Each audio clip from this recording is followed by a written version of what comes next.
ಹೇಳಿದ್ರು. ಆಮೇಲೆ ಏರ್ಸೊಪ್ಪೆಯಲ್ಲಿ 18ನೇ ತಾರೀಕು ಸೆಪ್ಟೆಂಬರ್ 18ನೇ ತಾರೀಕು ಅಹವಾಲು ಸಭೆ ನಡೀತು. ಐತಿಹಾಸಿಕ ಅಹವಾಲು ಸಭೆ. ಜನ ಸಮುದ್ರ ಪಾದಿಯಲ್ಲಿ ಹರಿದು ಬಂದ್ರು. 10-20 ಸಾವಿರ ಜನ, ಮಹಿಳೆಯರು, ಮಕ್ಕಳು, ವೃದ್ಧರು, ಕೂಲಿ ಕಾರ್ಮಿಕರು ಎಲ್ಲರೂ ಬಂದ್ರು. ಏನಂದ್ರು? ಜಿಲ್ಲಾಧಿಕಾರಿಗಳ ಅಧ್ಯಕ್ಷತೆಯಲ್ಲಿ ನಡೆದಿರ್ತಕ್ಕಂಥ ಆ ಸಭೆಯಲ್ಲಿ ಒಂದೇ ಒಂದು ಈ ಯೋಜನೆಯ ಪರವಾದ ಮಾತು ಕೇಳಿ ಬರಲಿಲ್ಲ. ಅದು ನಮ್ಮ ಪ್ರಜಾಪ್ರಭುತ್ವದ ತಾಕತ್ತು, ಅದೊಂದು ಶಕ್ತಿ ನಮಗೆ. ಆದ್ರಿಂದ ಈ ಕರ್ನಾಟಕ ದಮನಕರನ್ನ ನಂಬಿಕೊಂಡು ಕೂತ್ರೆ ಇವರು ನಮಗೆ ಮೋಸ ಮಾಡ್ತಾರೆ, ಬ್ರೂಟಸ್ ನಂಗೆ ಬೆನ್ನಿಗೆ ಚೂರಿ ಹಾಕ್ತಾರೆ. ಏನ್ ಮಾಡಿದ್ರು ಇವರು? ಕೆಪಿಸಿಎಲ್ ನವರು ತಮ್ಮ ಯೋಜನೆಗಳೆಲ್ಲ ವಿಫಲ ಆಗ್ತಾ ಇದೆ, ಈ ಯೋಜನೆಯನ್ನು ಜಾರಿ ಮಾಡೋದು ಕಷ್ಟ ಅಂದಾಗ ಏನ್ ಮಾಡಿದ್ರು? ಪತ್ರಿಕಾಗೋಷ್ಠಿಗಳನ್ನು ಕರೆದ್ರು. ನಮ್ಮ ಸ್ನೇಹಿತ ಪತ್ರಿಕಾ ಮಿತ್ರರಿಗೆ ಕೆಲವರಿಗೆ ಆಮಿಷವನ್ನು ತೋರಿಸಿದ್ರು. ಹಣದ ಆಮಿಷವನ್ನ, ನಿಮಗೆ ಜಾಹೀರಾತನ್ನು ಕೊಡ್ತೀವಿ, ಎಷ್ಟು ಇದರ ಜಾಹೀರಾತು ಬೇಕು, ನಿಮ್ಮ ರೇಟ್ ಎಷ್ಟು ಅಂತಕ್ಕಂಥ ಕೇಳ್ತಕ್ಕಂಥ ಹೀನ ಕಾರ್ಯಕ್ಕೂ ಕೂಡ ಇವರು ಹೇಳಿದ್ರು. ಇವರು ಇಳಿತಾರೆ, ಇನ್ನೂ ಹೀನ ಕಾರ್ಯಕ್ಕೆ ಇಳಿತಾರೆ. ಇದ್ರ ಬಗ್ಗೆ ಯೋಚನೆ ಬೇಡ. ಯಾಕೆಂದ್ರೆ ಯೋಜನೆಯ ಮೊತ್ತ ಮೊದಲ ಹಂತದಲ್ಲಿ 10,240 ಕೋಟಿ ರೂಪಾಯಿ ಹೋದ ವರ್ಷ ಬಜೆಟ್ ನಲ್ಲಿ ಎತ್ತಿಟ್ಟಿದ್ದಾರೆ. ಅದರ ಮೇಲೆ ಮಾಫಿಯಾಗಳ ಕಣ್ಣು ಬಿದ್ದಿದೆ. ಮಾಫಿಯಾ ಅಂದ್ರೆ ಯಾವುದು? ಎಲ್ಲ ಮಾಫಿಯಾ. ಗುತ್ತಿಗೆ ಮಾಫಿಯಾ ಬರ್ತದೆ, ಮರಳು ಮಾಫಿಯಾ ಬರ್ತದೆ, ಜಲ್ಲಿ ಮಾಫಿಯಾ, ಕಬ್ಬಿಣದ mafia, cement mafia, timber mafia. ನಮ್ಮ ಈಗಿನ ಹಾಲಿ ವಿದ್ಯುತ್ ಮಂತ್ರಿಗಳು ಟಿಂಬರ್ ಮಾಫಿಯಾದಲ್ಲೇ ಇದ್ದಾರೆ ಅಂತ ಕೇಳ್ಪಟ್ಟಿದ್ದೀನಿ. ಜನ ಹಾಗೆ ಹೇಳ್ತಾರೆ. ಶರಾವತಿ ಕಣಿವೆಯಲ್ಲಿ ಇರ್ತಕ್ಕಂಥ ಮಿಣಿ ಸುತ್ತಿನ ಮರಗಳ ಮೇಲೆ ಅವ್ರು ಕಣ್ಣು ಬಿದ್ದಿದೆ ಅಂತ ಅನ್ಸುತ್ತೆ. ಯಾವ ಕಾರಣಕ್ಕೂ ನಾವಿದ್ನ ಆಗ್ಲಿಕ್ಕೆ ಕೊಡೋದಿಲ್ಲ. ಶರಾವತಿ ನದಿ ಕಣಿವೆ ಮೇಲೆ ಇನ್ನು ಮುಂದೆ ಯಾವ ದೌರ್ಜನ್ಯವೂ ಇಲ್ಲ. ಕೆಪಿಸಿಎಲ್ ಹೇಳಿತ್ತು, ಬೇಲ್ರಾಸಿಗೆ ಪರ್ಮಿಷನ್ ಕೇಳುವಾಗ ಕೆಪಿಸಿಎಲ್, ಆಮೇಲೆ ಗೇರ್ಸೊಪ್ಪ ಅಣೆಕಟ್ಟು ಕಟ್ಟುವಾಗ ಹೈಕೋರ್ಟ್ಗೆ ಒಂದು ಮಾತನ್ನು ಹೇಳಿತ್ತು, ಇನ್ನು ಶರಾವತಿ ನದಿ ಕಣಿವೆ ಮೇಲೆ ಯಾವ ಯೋಜನೆಯನ್ನು ನಾವು ಮಾಡೋದಿಲ್ಲ ಅಂತಕ್ಕಂಥ ಹೇಳಿತ್ತು. ಮತ್ತೆ ಈಗ ಹಿಂಬಾಗಿಲಿನಿಂದ ಈ ಯೋಜನೆಯನ್ನೇ ಜಾರಿ ಮಾಡಲಿಕ್ಕೆ ಬರ್ತಾ ಇದ್ದೀವಿ. ಹಾಗಾಗಿ ನಾವು ಬಹಳ ಸುಮಾರು 100 ಪತ್ರಿಕಾಗೋಷ್ಠಿಗಳು, ಒಂದು 100 ಸಭೆಗಳು, ಒಂದು 25 ಪ್ರತಿಭಟನೆಗಳು ಇದುವರೆಗೆ ಇಲ್ಲಿ ದಾಖಲಾಗಿವೆ. ಈ ಯೋಜನೆ ಬೇಡ ಅಂತಕ್ಕಂಥದ್ದು ಈ ಸರ್ಕಾರಕ್ಕೆ, ಹೃದಯಹೀನ ಸರ್ಕಾರಕ್ಕೆ, ಈ ಕಾರ್ಯಾಂಗಕ್ಕೆ ಕಣ್ಣು, ಕಿವಿ, ಮೂಗು ಯಾವುದು ಪಂಚೇಂದ್ರಿಯಗಳು ಸತ್ತೋಗಿದ್ದಾವೆ. ಜನಗಳ ಈ ಅಳಲು ಕೇಳ್ತಾ ಇಲ್ವೇ? ಬಿಸಿಲಿನಲ್ಲಿ ಬಂದಿದ್ದೀರಿ, ಮಹಿಳೆಯರು ಬಂದಿದ್ದೀರಿ, ನೋಡಿ ತಾಯಂದಿರು ಬಂದಿದ್ದಾರೆ ಬಿಸಿಲಿನಲ್ಲಿ ನಡೆದು. ಇವ್ರಿಗೆ ಏನಾದ್ರು ಹೃದಯ ಅಂತ ಇದ್ರೆ, ಒಳಗೆ ಏನಾದ್ರು ಕಾರುಣ್ಯ ಅಂತಿದ್ರೆ, ಒಂದು ಸೌಜನ್ಯ ಅಂತಿದ್ರೆ ಇವ್ರು ಬಂದು ಮಾತಾಡ್ಬೇಕು. ನೋಡಿ ಎಂತ ಒಂದು ನಾಟಕವನ್ನು ಮಾಡ್ತಾರೆ. ಈ ಪಾದಯಾತ್ರೆಯನ್ನ ವಿಫಲಗೊಳಿಸಬೇಕು ಅಂತಕ್ಕಂಥ ಹಿನ್ನೆಲೆಯಲ್ಲಿ ಇದೇ ನಮ್ಮ ತಹಶೀಲ್ದಾರ್, ತಾಲೂಕು ದಂಡಾಧಿಕಾರಿಗಳು ನ್ಯಾಯವನ್ನ ಒದಗಿಸಬೇಕು, ನ್ಯಾಯಯುತವಾಗಿ ಕೆಲಸವನ್ನು ಮಾಡಬೇಕು ಅಂತೇಳಿ ಸಾರ್ವಜನಿಕ ಸಂಬಳವನ್ನ, ಹಣವನ್ನ ಪಡೆದು ಜೀವನ ಮಾಡ್ತಾ ಇರ್ತಕ್ಕಂಥ ಕರ್ತವ್ಯ ನಿರ್ವಹಿಸಬೇಕಾದ ಅಧಿಕಾರಿ ಪ್ರೆಸ್ ಮೀಟ್ ಹೇಳ್ತಾರೆ, ಇಲ್ಲ ಪಾದಯಾತ್ರೆ ಕ್ಯಾನ್ಸಲ್ ಆಗಿದೆ, ನೀವ್ಯಾರು ಪಾದಯಾತ್ರೆಗೆ ಹೋಗಬೇಡಿ, ಹೋದ್ರೆ ಪೊಲೀಸರು ಅರೆಸ್ಟ್ ಮಾಡ್ತಾರೆ. ಮಾಡ್ಲಿ, ಪೊಲೀಸರು ಬಂದು ಅರೆಸ್ಟ್ ಮಾಡ್ಲಿ. ಯಾಕೆ ಮಾಡ್ತಾರೆ? ನಾವೇನು ಕನ್ನ ಹಾಕಕ್ ಬಂದಿದ್ದೀವಾ? ದಿವಾಳಿಗೆ ಬಂದಿದ್ದೀವಾ? ದುಡ್ಡು ಹೊಡೆಯಕ್ ಬಂದಿದ್ದೀವಾ? ಶರಾವತಿ ನದಿ ಕಣಿವೆಯನ್ನು ಉಳಿಸ್ಲಿಕ್ಕೆ ಬಂದವರು ನಾವು. ನೀವು ಮಾಡಬೇಕಾದ ಕೆಲಸವನ್ನ ನಾವು ಮಾಡ್ತಾ ಇದ್ದೀವಿ. ನಮ್ಮನ್ನು ಅರೆಸ್ಟ್ ಮಾಡ್ತಾರೆ, ಮಾಡಿ. ನಿಮ್ ಜೈಲು ಎಷ್ಟು ತೊಳೆದಿದೆ ನೋಡೋಣ. ನಾಟಕ ಮಾಡ್ತಾರೆ ಇವರು ಎಲ್ಲ. ನಾನು ಪ್ರಾರಂಭದಿಂದಲೂ ಹೇಳ್ತಾ ಇದ್ದೀನಿ, ಈ ಹೋರಾಟವನ್ನ ಪಕ್ಷಾತೀತವಾಗಿ, ಜಾತ್ಯತೀತವಾಗಿ, ಧರ್ಮಾತೀತವಾಗಿ ಕಟ್ತಾ ಇದ್ದೇವೆ. ಎಲ್ಲರೂ ಒಳಗೊಳ್ಳಬೇಕು. ಪಾಪ ಸಂಖ್ಯೆ ಕಡಿಮೆ ಇದೆ ಅಂತ ದಯವಿಟ್ಟು ಯಾರು ಬೇಸರ ಮಾಡಬಾರದು. ಒಂದೊಂದು ಇಲ್ಲಿ ಇರ್ತಕ್ಕಂಥ ಒಬ್ಬೊಬ್ಬರು ಪಾದಯಾತ್ರಿಗಳು 1 ಲಕ್ಷಕ್ಕೆ ಸಮ ಅವರ ಶಕ್ತಿ. ಯಾಕೆಂದ್ರೆ ಅವರು ಸಹ ನಿನ್ನೆಯಿಂದ ಅವರು ಬಂದು ಇದರಲ್ಲಿ ಭಾಗವಹಿಸಿ ಪಾದಯಾತ್ರೆಯನ್ನು ಯಶಸ್ವಿಗೊಳಿಸಿದ್ದಾರೆ. ಒಂದು ಕ್ರಿಟಿಕಲ್ ಮಾಸ್ ಅಂತ ಇರುತ್ತೆ ಸಮಾಜದಲ್ಲಿ. ಸಮಾಜ ಒಂದು ಬದಲಾವಣೆ ಕಾಣಬೇಕು, ಭ್ರಷ್ಟಾಚಾರವನ್ನು ಹೋಗಲಾಡಿಸಬೇಕು,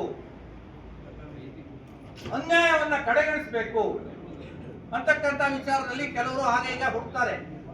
ಅದಕ್ಕೆ ಕ್ರಿಟಿಕಲ್ ಮಾಸ್ ಅಂತಾರೆ. ಅಂದ್ರೆ 1 ಲಕ್ಷ ಜನರಲ್ಲಿ ಒಬ್ಬರಿಗೆ ಈ ತರಹದ ಭಾವನೆ ಪ್ರಾರಂಭ ಆದ್ರೆ ಕ್ರಮೇಣ ಕಾಲಾಂತರದಲ್ಲಿ ಸಮಾಜ ಸುಧಾರಣೆ ಆಗ್ತಕ್ಕಂಥದ್ದು ಒಂದು ಥಿಯರಿ. ಆ ಥಿಯರಿ ಪ್ರಕಾರ ನಮ್ಮ ಜನಸಂಖ್ಯೆ ಏನಿದೆ, ಈ ಹೋರಾಟಕ್ಕೆ ಬಂದಿರತಕ್ಕಂಥ ಜನಸಂಖ್ಯೆ ಏನಿದೆ ತುಂಬಾ ದೊಡ್ಡದು.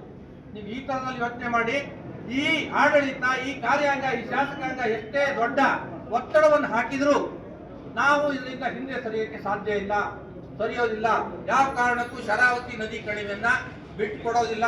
ಶರಾವತಿ ಪಂಪ್ ಸ್ಟೋರೇಜ್ ಯೋಜನೆಯನ್ನ ಕೂಡಲೇ ರದ್ದು ಮಾಡಬೇಕು. ಇವರು ನಾವು ಕೊಟ್ಟ ಮನವಿಯನ್ನ ಪ್ರಾಮಾಣಿಕವಾಗಿ ಮುಖ್ಯಮಂತ್ರಿಗಳಿಗೆ ಸಲ್ಲಿಸತಕ್ಕಂತ ಕೆಲಸವನ್ನ ತಹಸೀಲ್ದಾರ್ ಮಾಡಬೇಕು. ನಾವು ಬರೆದಿದ್ದೀವಿ. ತಹಸೀಲ್ದಾರ್ ಹೊನ್ನಾವರ ಇವರ ಮೂಲಕ ಮಾನ್ಯ ಮುಖ್ಯಮಂತ್ರಿಗಳಿಗೆ ಕರ್ನಾಟಕ ಸರ್ಕಾರ ವಿಧಾನಸೌಧ ಅಂತ ಬರೆದಿದ್ದೀವಿ. ಇವ್ರು ಇಲ್ಲೇ ಇಟ್ಕೊಂಡು ಕುತ್ಕೊಳ್ಳೋದಲ್ಲ. ಇವ್ರಿಗೆ ಉತ್ತರದಾಯಿತ್ವ ಇದ್ರೆ, ಇವ್ರು ನಿಜವಾಗ್ಲೂ ಜನಸೇವೆ ಮಾಡಬೇಕು ಅಂತ ಈ ಹುದ್ದೆಗೆ ಬಂದಿದ್ದಿದ್ರೆ ಇವ್ರು ಏನ್ ಮಾಡ್ಬೇಕು ಅಂದ್ರೆ ತಕ್ಷಣದಲ್ಲಿ ನಮ್ಮ ಈ ಮನವಿಯನ್ನ ಮುಖ್ಯಮಂತ್ರಿ ಕಚೇರಿಗೆ ಇಮೇಲ್ ಮೂಲಕ ಕಳಿಸಬೇಕು.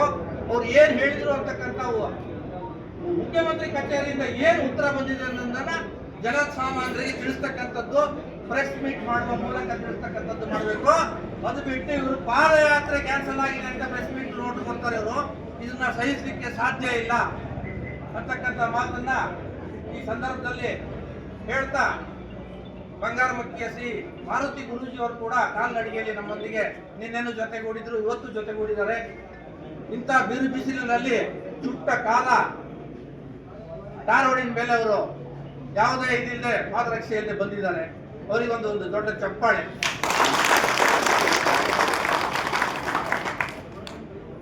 ಇದನ್ನ ಗಮನಿಸಬೇಕು ಸರ್ಕಾರ. ಬರೀ ಮೆದುಳಿನಿಂದ ಕೆಲಸ ಮಾಡೋದಲ್ಲ, ಹೃದಯವನ್ನ ಮುಂದಿಟ್ಟುಕೊಂಡು ಕೆಲಸ ಮಾಡ್ತಕ್ಕಂಥ ಕೆಲಸವನ್ನ ಸರ್ಕಾರಗಳು ಮಾಡಬೇಕು. ನೋಡಿ, ಜನ ವಿರೋಧಿ ಸರ್ಕಾರ ಎಷ್ಟು ಬ್ಯಾನರ್ಗಳು ಬರೆದಿದ್ದಾರೆ. ಯಾಕೆ ಬರೆದಿದ್ದಾರೆ? ಬೇಸತ್ತವಾಗಿದೆ ಜನಕ್ಕೆ. ಇವರ ನಾಟಕಗಳು, ಇವರು ಏನು ಅಧಿಕಾರಕ್ಕೆ ಹೋಗ್ತಾರೆ, ಯಾವುದೋ ಮೂಲದಿಂದ ಹಿಡಿದು ಅಧಿಕಾರಕ್ಕೆ ಹೋಗ್ತಾರೆ. ಗುತ್ತಿಗೆ ಮಾಫಿಯಾದಿಂದ ಹಣವನ್ನ ಪಡಿತಾರೆ. ಆ ಹಣದ ಮೂಲಕ ಇವರು ಅಧಿಕಾರದ ಗದ್ದುಗೆಯನ್ನು ಹೊಡೆದು ನಮ್ಮ ಮೇಲೆ ದೌರ್ಜನ್ಯವನ್ನು ಮಾಡ್ತಾರೆ. ಇದಕ್ಕೆ ನಾವು ನೋಡಿ, ಶಿವಮೊಗ್ಗ ಜಿಲ್ಲೆ ಮತ್ತು ಉತ್ತರ ಕನ್ನಡ ಜಿಲ್ಲೆ ಈ ಎರಡೇ ಅಲ್ಲ, ಸಂತ್ರಸ್ತರಾಗುವ ಜಿಲ್ಲೆಗಳು ಇವೆರಡಾದರೂ ಕೂಡ ಇಡೀ ರಾಜ್ಯ ಮಟ್ಟಕ್ಕೆ ಈ ಯೋಜನೆಯ ಫಲಿತಾಂಶ ಏನು, ಇದರಿಂದ ಆಗ್ತಕ್ಕಂಥ ಅವಘಡಗಳೇನು, ಇದರಿಂದ ವಿನಾಶಕಾರಿ ಯೋಜನೆಯಿಂದ ಆಗ್ತಕ್ಕಂಥ ಅನಾಹುತಗಳೇನು ಅಂತಕ್ಕಂಥದ್ದನ್ನ ಇಡೀ ರಾಜ್ಯದ ಜನತೆ ನೋಡ್ತಾ ಇದೆ, ಗಮನಿಸ್ತಾ ಇದೆ. ಈ ಯೋಜನೆ ಬೇಡ, ಅನವಶ್ಯಕ ಯೋಜನೆ ಇದು. ಇದರಿಂದ ಯಾವುದೇ ಪ್ರಯೋಜನ ಇಲ್ಲ. ಆ ಎರಡು ಕಾರ್ಯಾಂಗ ಮತ್ತು ಶಾಸಕಾಂಗದ ಭಾಗಗಳಿಗೆ ಮಾತ್ರ, ಅದರಲ್ಲೂ ಕೆಲವರಿಗೆ ಮಾತ್ರ ಈ ಯೋಜನೆಯಿಂದ ಲಾಭ ಇದೆ. ಬಿಟ್ರೆ ಜನಸಾಮಾನ್ಯರಿಗಾಗಲಿ ರಾಜ್ಯ ನಮ್ಮ ನಾಗರಿಕ ಸಮಾಜಕ್ಕಾಗಲಿ ಯಾವುದೇ ಒಂದು ಆಣೆಯಷ್ಟು ಲಾಭ ಇಲ್ಲದಿರ್ತಕ್ಕಂಥ ಯೋಜನೆ ಇದು. ಇದಕ್ಕೆ ನಾವು ಬಹಳ ಬಾರಿ ಕೆಪಿಸಿ ಅವ್ರನ್ನ ಇಟ್ಕೊಂಡೇ ಹೇಳಿದೀವಿ, ಪರ್ಯಾಯಗಳನ್ನ ಸೂಚನೆ ಮಾಡಿದೀವಿ. ಇಲ್ಲ, ನಾವೀಗ ಮೊದಲು 700 ಎಕರೆ ಇದ್ದಿದ್ದು ಈಗ 54 ಹೆಕ್ಟೇರಿಗೆ ಬಂದಿದೆ, ಅಷ್ಟೇ ನಾವು ನಾಶ ಮಾಡೋದು. ಅಲ್ಲಪ್ಪ, ಬೇಡವೇ ಬೇಡ, ಇದು ಯಾಕೆ ನಿನಗೆ ಈ ಯೋಜನೆ ಬೇಡ, ಪರ್ಯಾಯ ಮಾರ್ಗಗಳಿದಾವೆ. ಇವತ್ತು ಬ್ಯಾಟರಿ ಎನರ್ಜಿ ಸ್ಟೋರೇಜ್ ಸಿಸ್ಟಮ್ ಅಂತಕ್ಕಂಥ ತಂತ್ರಜ್ಞಾನ ಮುನ್ನೆಲೆಗೆ ಬಂದಿದೆ. ಬಹುಶಃ ನಾನು ಹಿಂದಿನ ಸಭೆಯಲ್ಲೂ ನಾನು ಇದನ್ನ ಪ್ರಸ್ತಾಪ ಮಾಡಿದ್ದೆ. ಈ ನಿಮ್ಮಲ್ಲಿ ಏನು UPS ಇರ್ತದಿಲ್ಲ, ಅದೇ ತರದ ಒಂದು ದೊಡ್ಡ ಸಾಧನ ಅಷ್ಟೇ. 500 ಮೆಗಾವ್ಯಾಟು, 1000 ಮೆಗಾವ್ಯಾಟು, 2000 ಮೆಗಾವ್ಯಾಟು, ಇದನ್ನೆಲ್ಲ ಸ್ಟೋರೇಜ್ ಮಾಡಿ ಸೋಲಾರ್, ಬಿಸಿಲು ಹೊತ್ತಿನಲ್ಲಿ ಇರ್ತಕ್ಕಂಥ ಸೋಲಾರ್ ಕೊಡ್ತಕ್ಕಂಥ ವಿದ್ಯುತ್ ಅನ್ನ ಬ್ಯಾಟರಿ ಎನರ್ಜಿ ಸ್ಟೋರೇಜ್ ಸಿಸ್ಟಮ್ ಅಲ್ಲಿ ಸ್ಟೋರೇಜ್ ಮಾಡಿ ವಿಧಾನಸೌಧದಲ್ಲೇ ಇಟ್ಕೊಳ್ಳಿ. ಜಾರ್ಜ್ ಅವರೇ, ನಿಮ್ಮ ಚೇರ್ ಅಡಿಯಲ್ಲೇ ಇಟ್ಕೋಬಹುದಲ್ಲ. ನಮ್ಮ ಶರಾವತಿ ಕೊಳ್ಳಕ್ಕೆ ಯಾಕೆ ಕೈ ಹಾಕ್ತೀರಿ, ಯಾಕೆ ಕಣ್ಣು ಹಾಕಿದ್ದೀರಿ? ನಿಮಗೆ ಪರ್ಯಾಯವನ್ನು ನಾವು ಹೇಳಿದ್ದೀವಿ. ಇದಕ್ಕೆ ಬೇರೆ ಯಾವುದೇ ಒಂದು ಎಲೆಯನ್ನ, ಪಶ್ಚಿಮ ಘಟ್ಟದ ಒಂದು ಎಲೆಯನ್ನು ನಾಶ ಮಾಡದೆ ನಾವು ಬೇಡಿಕೆ ಇರುವ ಹೊತ್ತಿನಲ್ಲಿ ವಿದ್ಯುತ್ ಪಡೆಯುವುದಕ್ಕೆ ಸಾಧ್ಯ ಅನ್ನೋದನ್ನ ಸಾಧಿಸಿ ತೋರಿಸಿದ್ವಿ. ಇಂಥ ಸಂದರ್ಭದಲ್ಲಿ ಇವರು ಮತ್ತೆ ಮೊನ್ನೆ ಉಪಮುಖ್ಯಮಂತ್ರಿಗಳು ಹೇಳ್ತಿದ್ರು, ಇಲ್ಲ ನಾವು ಶರಾವತಿ ಪಂಪ್ ಸ್ಟೋರೇಜ್ ಯೋಜನೆಯನ್ನು ಮಾಡ್ತೀವಿ, ಅದು ಮುಂದಿನ ಪೀಳಿಗೆಗೆ ಒಳ್ಳೇದಾಗುತ್ತೆ ಅಂತ. ಒಳ್ಳೇದಾದ ಯಾರಿಗೆ? ಮುಂದಿನ ಪೀಳಿಗೆ ಹೆಸರನ್ನು ಹೇಳ್ಕೊಂಡು ತಮ್ಮ ಜೇಬು ತುಂಬಿಸ್ಕೊಳ್ಳಿಕ್ಕೆ, ನಮಗೆ ಲಾಭ ಮಾಡಿಕೊಳ್ಳಿಕ್ಕೆ ಈ ಯೋಜನೆಯನ್ನು ಮುನ್ನೆಲೆಗೆ ತರ್ತಾ ಇದ್ದಾರೆ. ಆದ್ರಿಂದ ಈ ಹೋರಾಟ ಇಲ್ಲಿ ನಿಲ್ಲೋದಿಲ್ಲ, ಇದೆ ನಡೀತಾ ಇದೆ. ಕಳೆದ 4 ವರ್ಷದಿಂದ ಎಲ್ಲ ಕಡೆನೂ ನಡೀತಿದೆ. ಬೆಂಗಳೂರು ಫ್ರೀಡಂ ಪಾರ್ಕ್ ಅಲ್ಲಿ ಕೂಡ ನಾವು ಪ್ರತಿಭಟನೆಯನ್ನು ಮಾಡಿದ್ದೀವಿ, ಶಿವಮೊಗ್ಗದಲ್ಲಿ ಮಾಡಿದ್ದೀವಿ. ಸಾಗರದಲ್ಲಿ ಮಾಡಿದ್ದೀವಿ, ಹೊನ್ನಾವರದಲ್ಲಿ ಮಾಡಿದ್ದೀವಿ, ಕೇರ್ಸೊಪ್ಪದಲ್ಲಿ ಆಗಿದೆ. ತಜ್ಞರು ಬಂದು ವಿಷಯ ಮಂಡನೆ ಮಾಡಿ ಈ ಯೋಜನೆ ಅಗತ್ಯ ಇಲ್ಲ ಅಂತಕ್ಕಂಥದ್ದನ್ನು ಪ್ರತಿಪಾದನೆ ಮಾಡಿದ್ದಾರೆ. ಆದ್ದರಿಂದ ಮಹಾಜನಗಳೇ, ತಾವು ದಯವಿಟ್ಟು ಹೊನ್ನಾವರದ ಭಾಗದ ಅಥವಾ ಉತ್ತರ ಕನ್ನಡ ಜಿಲ್ಲೆಯ ಈ ಭಾಗದ ಜನರಿಗೆ ಮತ್ತೊಮ್ಮೆ ನಾನು ಹೇಳಲಿಕ್ಕೆ ಇಷ್ಟಪಡ್ತೇನೆ. ನೀವು ಮನೆಯಲ್ಲೇ ಕೂತ್ಕೊಂಡ್ರೆ ಸರ್ಕಾರ ಈ ಯೋಜನೆಯನ್ನ ಜಾರಿ ಮಾಡುತ್ತೆ. ದೊಡ್ಡ ಸಂಖ್ಯೆಯಲ್ಲಿ ವಿರೋಧ ಮಾಡ್ತಾ ಇದ್ದಾರೆ ಅಂತ ಗೊತ್ತಾದ್ರೆ ವೋಟ್ ಬ್ಯಾಂಕ್ ರಾಜಕಾರಣಕ್ಕೆ ತೆರಳುತ್ತೆ, ಈ ಯೋಜನೆಯನ್ನ ಕೈ ಬಿಡುತ್ತೆ. ಆದ್ರಿಂದ ನಮ್ಮ ಮನವಿ ಏನಂತಂದ್ರೆ, ಕೆಲಸ ಇರುತ್ತೆ, ಎಲ್ಲರಿಗೂ ಕೆಲಸ ಇರುತ್ತೆ. ನಿನ್ನೆ ಪಾಪ ಹಿರೇಕೆರೂರಿನಿಂದ ಒಂದು ಡಾಕ್ಟರ್ ಬಂದಿದ್ರು, ಅವರು ಡೆಂಟಿಸ್ಟ್ ಡಾಕ್ಟರ್ ಬಸವರಾಜ್, ಅವರು ಅಲ್ಲಿಂದ ಇಲ್ಲಿಗೆ ಬಂದರು. ಏರ್ತಪ್ಪ ಕಣಿವೆಗೆ, ಶರಾವತಿ ನದಿ ಕಣಿವೆಗೆ ಬಂದು ಪಾದಯಾತ್ರೆಗೆ ಹೆಜ್ಜೆ ಹಾಕಿ. ನಮ್ಮ ಶಿವಮೊಗ್ಗದಿಂದ ಬಾಲಣ್ಣನ ಟೀಮ್ ಬಂದಿದೆ. ಯಾಕೆ ಬಂದ್ರು ಅವರು? ಅಲ್ಲಿಂದ ನಿನ್ನೆಯಿಂದ ಜೊತೆಗಿದ್ದಾರೆ. ಹೀಗೆ ಎಲ್ಲ ನಿಮಗೆಲ್ಲ ಕನ್ಸರ್ನ್ ಇದೆ, ಇಲ್ಲ ಅಂತಲ್ಲ. ಆದರೆ ಇದರಲ್ಲಿ ನಮ್ಮ ಸ್ವಲ್ಪ ಜನರ ಭಾಗವಹಿಸಿಕೆ ಬಹಳ ಮುಖ್ಯ. ಏನೇ ಹೇಳಲಿ ಅವರು, ಆ ಪಕ್ಷದವ್ರು ಏನೇ ಹೇಳಲಿ, ಈ ಪಕ್ಷದವ್ರು ಏನೇ ಹೇಳಲಿ, ಅದು ಆ ಚುನಾವಣೆ ಸಂದರ್ಭದಲ್ಲಿ ಪಕ್ಷಗಳು ಬರ್ತವೆ ಜನಸಾಮಾನ್ಯರಿಗೆ ಹೊರತು ನಿತ್ಯ ಜೀವನದಲ್ಲಿ ರಾಜಕೀಯ ಬರಬಾರದು. ನಾವು ಶರಾವತಿ ನದಿ ಕಣಿವೆಯನ್ನ ಉಳಿಸಲಿಕ್ಕೆ ಒಟ್ಟಾಗಿ ನಿರಂತರವಾಗಿ ಹೋರಾಟವನ್ನು ಮಾಡಲೇಬೇಕು. ಮಾಡ್ತೀರಿ ಅಂತಕ್ಕಂಥ ಭರವಸೆ, ನಮ್ಮ ಜೊತೆ ಕೈ ಜೋಡ್ತೀರಿ ಅಂತಕ್ಕಂಥ ಭರವಸೆ ಇಡೀ ಹೊನ್ನಾವರ ಜಿಲ್ಲೆಯ ತಾಲೂಕಿನ ಪರವಾಗಿ ಇನ್ನೊಮ್ಮೆ ಚಪ್ಪಾಳೆ ಮೂಲಕ ತಾವು ಬೆಂಬಲವನ್ನು ನೀಡಬೇಕು. ಯಾವುದೇ ಕಾರಣಕ್ಕೂ ಶರಾವತಿ ಪಂಪ್ ಸ್ಟೋರೇಜ್ ಯೋಜನೆಯನ್ನ ಮಾಡೋದಕ್ಕೆ ನಾವು ಬಿಡೋದಿಲ್ಲ ಅಂತಕ್ಕಂಥ ವಾಕ್ಯವನ್ನ ಸ್ವಲ್ಪ ಜೋರಾಗಿ, ಶರಾವತಿ ನದಿ ಕಣಿವೆಯಲ್ಲಿ ಪಂಪ್ ಸ್ಟೋರೇಜ್ ಯೋಜನೆಯನ್ನು ಮಾಡೋದು ನಾವು ಬಿಡುವುದಿಲ್ಲ. ಶರಾವತಿ ಪಂಪ್ ಸ್ಟೋರೇಜ್ ಯೋಜನೆಯನ್ನು ಮಾಡಲು ನಾವು ಬಿಡುವುದಿಲ್ಲ. ಜೋರಾಗಿ ಬರಬೇಕು. ಅದಲ್ಲ, ಇಷ್ಟು ಹೇಳ್ತಾ ಉರಿ ಬಿಸಿಲಿನಲ್ಲಿ ಬಂದು ತಾವು ಭಾಗವಹಿಸಿದ್ದಕ್ಕೆ ಮತ್ತೊಮ್ಮೆ ತಮ್ಮಲ್ಲಿ ಅಭಿನಂದನೆಯನ್ನ ಹೇಳಿ, ಧನ್ಯವಾದಗಳನ್ನು ಹೇಳಿ ನನ್ನ ಎರಡು ಮಾತನ್ನು ಮುಗಿಸ್ತೇನೆ. ಜೈ ಕರ್ನಾಟಕ, ಜೈ